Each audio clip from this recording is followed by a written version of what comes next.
All right. All right. Well, we just did a chain cleaning for your bike with no gadgets. That's right. Now we'll do it the fun way with all the gadgets, toys, reasons to buy stuff, buy goodies. So we got a bike stand. Really not necessary. It's great if you're working on a bike a lot, but not necessary. So we'll get started here. So we'll get the bike up. First thing is just to make sure that when you put the bike up, that it balances. So it's not quite there. You know, if I put it too far back, it's obviously going to lean. So you want it in a nice balanced spot. Yeah. Then you'll push that down. And it was kind of loose. I twist it the other way. Yeah. You come up and then twist like that.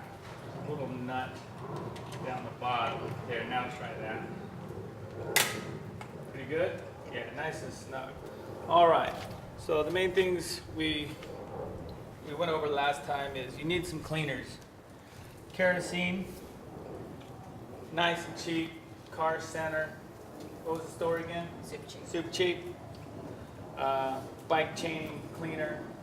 Super expensive, but not as super cheap, but at Wiggle. But go for the kerosene, and then finish it off with a little WD-40. Finish off the cleaning process, a little WD-40. And you can see it drives out moisture. That's pretty important, especially in a humid location. Undies that we can use to get dirty.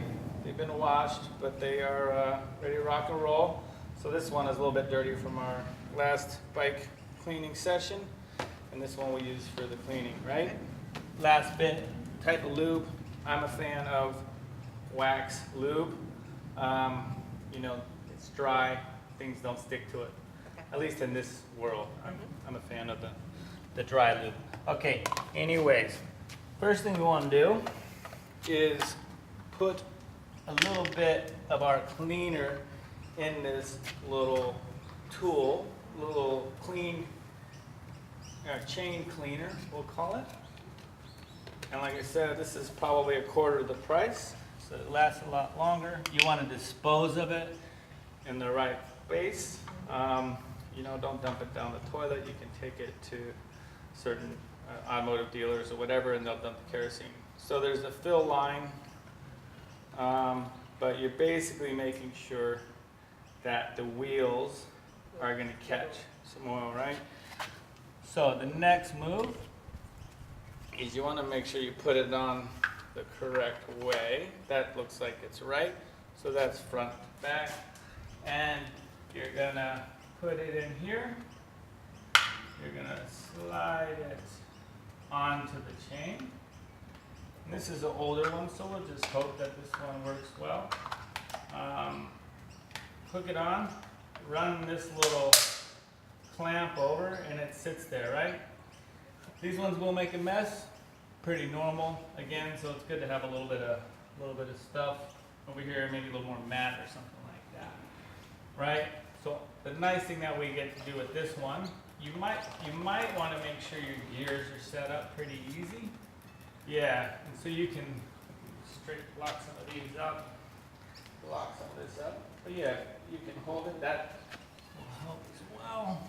So locking these suckers up, and you're just gonna run the liquid through. Yeah, it's basically a nice little washing machine, and you can see that it's getting pretty dirty. So we're getting pretty lucky right now because we're not making a mess everywhere, which happens a lot. I'm just running it through. What I like to do, add a little step, is come up the top. You might make sure the wheels stop so you don't lock your fingers in there. And then you can see, right, chain is much kind of cleaner than before. Nice silvery gem of a chain. I think a big thing to know about chains is, one, they don't sound as loud. Two, guys like me who ride a lot and hear dirty chains really shame those people who don't clean their chains.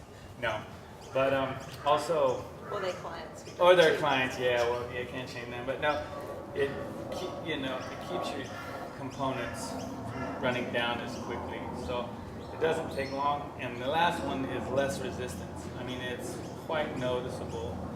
Get the junk out of the chain. How much less resistance you got. We'll run that one through. Get a little clean on that edge. A little clean on that edge. We'll run it through one more time to get to that next dirty section. And I think the big difference between this one and the doing it manually is those brushes are getting inside the links. Yeah, they're getting right inside the links. So knock that out, pull that off, make sure I don't cut my finger off. Put that one on, close it back up. You don't want that stuff going anywhere. Have a place you can balance it that you'll probably kick over in a few seconds. And then same thing, run it, clean, right? And I'm just kind of shaking it. If the chain gets stuck, no worry, or if the thing gets stuck, no worries, pull it through. Also go down here, and we're good to go, right? Next step, I think a little bit WD-40. Same thing, this makes life pretty easy. When you have these little gadgets, you kind of just run a little line of WD-40, falling onto those boxers, which we won't be using for the last cleaning aspect. Right? Last one. This is going to drive out moisture. Personally, I like to be on the other side of the bike, so when it's down the other way, I just feel like I can get a little more control. Yeah, just going like that, right? And it always takes a little bit of fidget, so that's good. That's just shiny. Nice and shiny. So that's the dirty ones. Give them a toss. Next one's slow, making sure we get every link. Right? And once you get the hang of it, you can kind of run through. One drop on every link. And then, that's pretty good. That's a bit. Alright. Same thing like I said on the last one. So this one you're cleaning. I mean, you're just wiping the excess off because you don't want excess lube on the tape. You want it to have worked into the links, right? And I'm holding it, but I'm not trying to really squeeze it all out. So just getting it going. Yeah. And there are other parts. That's pretty good for today. There are other little parts, little wheels, set, cogs, like that. We'll work on that another day. So that's just a good way to get the chain set for the weekend for our ride this Saturday. Once every couple weeks. Yes. Yes. All right.